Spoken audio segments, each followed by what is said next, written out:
हिंदी की कक्षा में आप सभी का हार्दिक स्वागत करती हूँ। कैसे हैं आप लोग?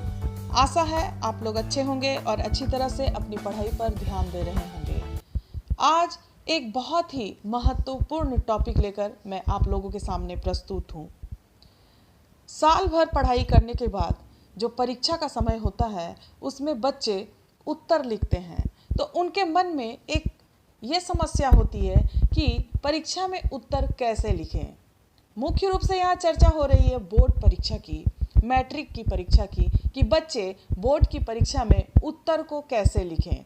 ये उनके लिए एक बहुत ही समस्यात्मक प्रश्न है जो अक्सर बच्चे जिज्ञासावश पूछते हैं, और उन्हीं जिज्ञासा को मैं समाधान करने के लिए आज ये वीडियो लेकर आप लोगों के सामने उपस्थित हूँ। आप लोग ध्यानपूर्वक इसे देखेंगे और सुनेंगे कि किस प्रकार से लिखा जाए कि आप लोग अच्छे से अच्छे अंक हासिल कर सकें। जब कोई भी छात्र या छात्राएं जब परीक्षा में उत्तर लिखते हैं तो उस समय जो शिक्षक उनकी कॉपी को जांच करते हैं, परीक्षक उन्हें सिर्फ उनके कॉपी में लिखे हुए शब्दों से ही उनका आकलन करते हैं कि उस छात्र या छात्रा, उस विद्यार्थी में क्या गुण है, वो कितने काबिल हैं उत्तर लिखने के लिए, या उनमें कितना टैलेंट है, उन्होंने साल भर कितनी पढ़ाई की है।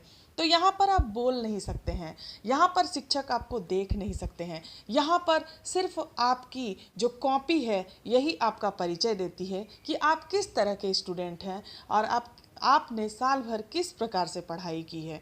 तो किस प्रकार से लिखा जाए, आइए चर्चा करते हैं।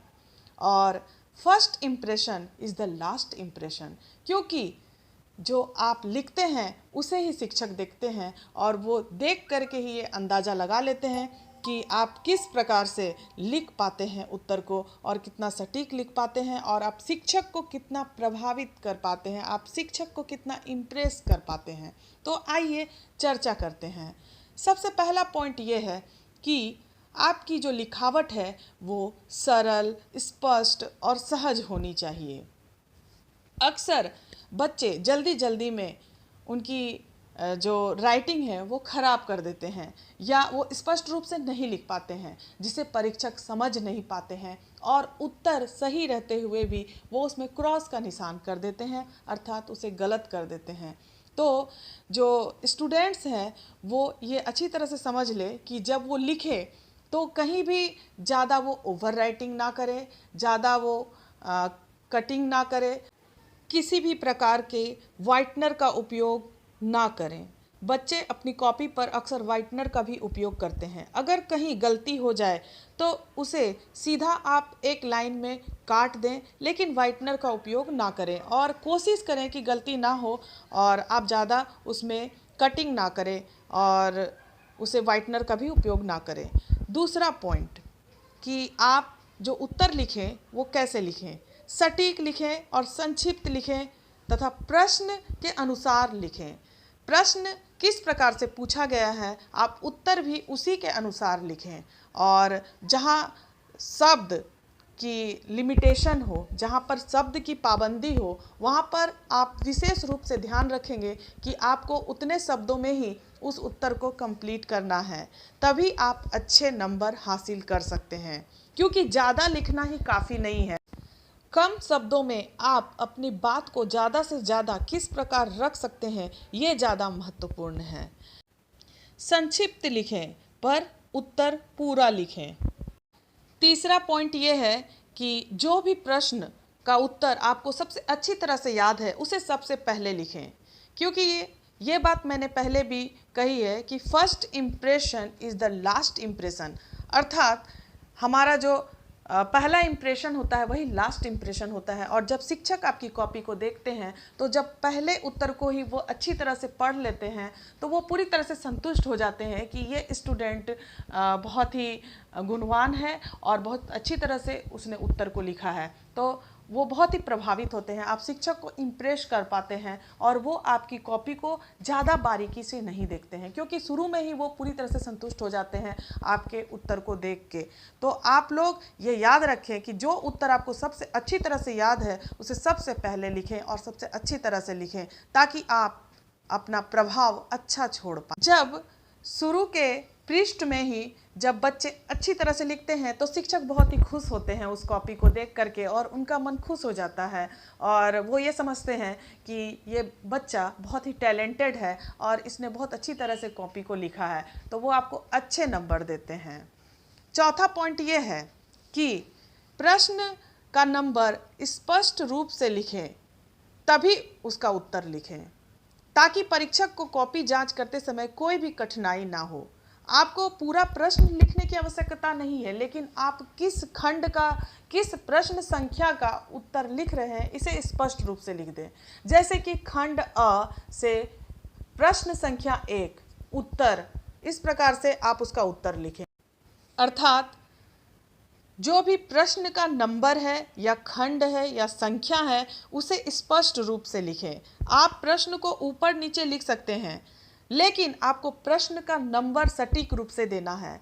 अगर मान लीजिए आपको 5 नंबर प्रश्न का उत्तर सबसे अच्छी तरह से याद है, तो आप 5 नंबर प्रश्न का उत्तर सबसे पहले लिख सकते हैं, लेकिन आपको स्पष्ट करना होगा कि ये कौन से खंड का 5 नंबर प्रश्न है और उसका वहाँ पर उत्तर लिख देंगे। आपको पूरा प्रश्न लिखने की आवश्यकता नहीं है, बल्कि वहाँ पर आप संख्या को और खंड को स्पष्ट रूप से लिखेंगे, ताकि परीक्षक बिना कठिनाई से आपकी कॉपी में वहाँ पर नंबर दे सके और वहाँ ये देख सके कि उस खंड में, उस प्रश्न में कितने नंबर हैं, और वहाँ पर वो आपको पूरा नंबर दे सके और उनको कोई कठिनाई ना हो।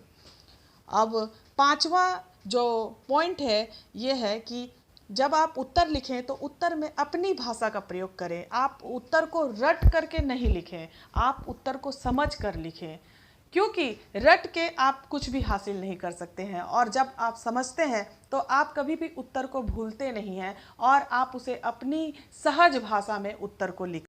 6 नंबर पॉइंट जो बहुत ही महत्वपूर्ण है, इसे आप ध्यानपूर्वक सुनेंगे, जिससे कि आप बहुत ही अच्छे नंबर हासिल कर सकते हैं। कोई भी लिखने का जो तरीका है वो इससे बहुत ही ज़्यादा दमदार और बहुत ही ज़्यादा आकर्षक और बहुत ही ज़्यादा सुंदर लग सकता है कि आप उसमें पॉइंट देकर लिखें और पॉइंट को हाईलाइट करें। और पॉइंट को हाईलाइट करने का मतलब ये है कि पॉइंट को अंडरलाइन करें और अंडरलाइन करते हुए आप उत्तर को लिखें। तो इससे ये होता है कि परीक्षक जो होते हैं वो ज़्यादातर पॉइंट्स ही देखते हैं, उसके बीच में आपने जो लिखा है वो एक सरसरी निगाह से उसे देखते हैं, परंतु पॉइंट्स के अनुसार भी नंबर दिए जाते हैं कि जितना ज़्यादा आप पॉइंट्स लिखते हैं उतना ज़्यादा आपको उसमें अंक हासिल होते हैं। तो पॉइंट्स दें और पॉइंट्स को हाईलाइट करें और उसे अंडरलाइन करें। तो ये बात आप खास रूप से ध्यान रखेंगे, और ये सिर्फ आपके बोर्ड परीक्षा में नहीं, बल्कि आप कभी भी कंपटीशन के लिए भी अगर तैयारी करते हैं तो आपको ये विधि बहुत ही कारगर साबित होगी और आप अच्छे नंबर हासिल कर पाएंगे। 7वां नंबर पॉइंट ये है कि अगर मान लीजिए कि आपको कोई भी प्रश्न का उत्तर याद नहीं आ रहा है, या फिर कोई ऐसा प्रश्न है जिसका उत्तर आपको याद नहीं है, तो आप क्या करें? इसमें भी घबराने की कोई आवश्यकता नहीं है। आप लोग अपने सूझबूझ और अपने दिमाग का उपयोग करें, क्योंकि कॉपी को खाली नहीं छोड़ना है। इसका मतलब ये नहीं कि आप उसमें गाना या कुछ पेपर का कटिंग इत्यादि लिख दें, ऐसा बिल्कुल भी नहीं करें। अगर इस प्रकार की हरकत करते हैं तो वहाँ आपको 0 मार्किंग मिल सकती है और परीक्षक नाराज भी हो सकते हैं। आपको अगर वहाँ पर कुछ भी उत्तर नहीं आता है तो आप जिस पाठ से प्रश्न पूछा गया है उस पाठ से संबंधित लेखक का नाम या कवि का नाम, या उस पाठ में जो कुछ भी आपको समझ में आया है, आप उसी से संबंधित 2-4 लाइन उसमें लिख सकते हैं। इससे परीक्षक को ये पता चलेगा कि ये जो स्टूडेंट है इससे किताब की थोड़ी बहुत जानकारी है और इसने अध्ययन किया है, तो वहाँ पर भी वो आपको कुछ नंबर वहाँ पर ज़रूर देंगे। इसीलिए आपको अगर कुछ भी याद ना हो तो फिर आप ये विधि अपनाएं, ये टेक्निक अपनाएं और ये टिप्स अपनाते हुए आप नंबर हासिल करें। अर्थात कुछ याद ना हो तो उस चैप्टर से रिलेटेड कुछ भी वहाँ पर लिखें। 8वां नंबर पॉइंट ये है कि परीक्षा में हमेशा ब्लैक या ब्लू पेन का ही उपयोग करें और तभी आप परीक्षा दें, क्योंकि ये स्टूडेंट के लिए ये दोनों जो पेन होते हैं यही सटीक होते हैं और स्पष्ट रूप से आप उत्तर लिखें। और 9 नंबर पॉइंट ये है कि लिखते समय आप अपने टाइम लिमिटेशन का बिल्कुल ही ध्यान रखेंगे, क्योंकि 3 घंटा का समय दिया जाएगा और 3 घंटे के समय में आपको पूरा उत्तर लिखना है। समय से उत्तर लिखने के लिए आपको निरंतर अभ्यास की आवश्यकता है। भले ही आपने पूरा कोर्स पढ़ लिया है, आपको सभी प्रश्न के उत्तर याद हैं, लेकिन अगर आप में लिखने का अभ्यास नहीं रहेगा तो आप समय रहते हुए भी आप प्रश्न को नहीं लिख पाएंगे, क्योंकि 3 घंटा का समय यूं ही बीत जाएगा। तो आप इसे अभी से लिखने का अभ्यास करें और जो भी प्रश्न आप पढ़ें उसे तुरंत लिखें। उत्तर को बिना देखे हुए लिखने का अभ्यास करें और हमेशा इसका अभ्यास निरंतर करते रहें। तो इससे ये होगा कि आप समय के अनुसार उत्तर लिख पाएंगे, क्योंकि इसका आपको पहले से अभ्यास रहेगा, ताकि आप 3 घंटे में पूरा प्रश्न पत्र लिख कर आएँ और अच्छी तरह से लिखें। आपका कोई भी प्रश्न नहीं छूटे और आप 100% अंक हासिल कर सकें। आशा है आप लोगों को इन टिप्स से कुछ लाभ हुआ होगा और आप लोग इसे अनुपालन करें, फॉलो करें और अच्छी तरह से परीक्षा की तैयारी करें। मेरी शुभकामनाएं हमेशा आप लोगों के साथ है और सफलता आप लोगों के कदम चूमे और आप लोग परचम लहराएं, यही मेरी शुभकामनाएं हैं। धन्यवाद।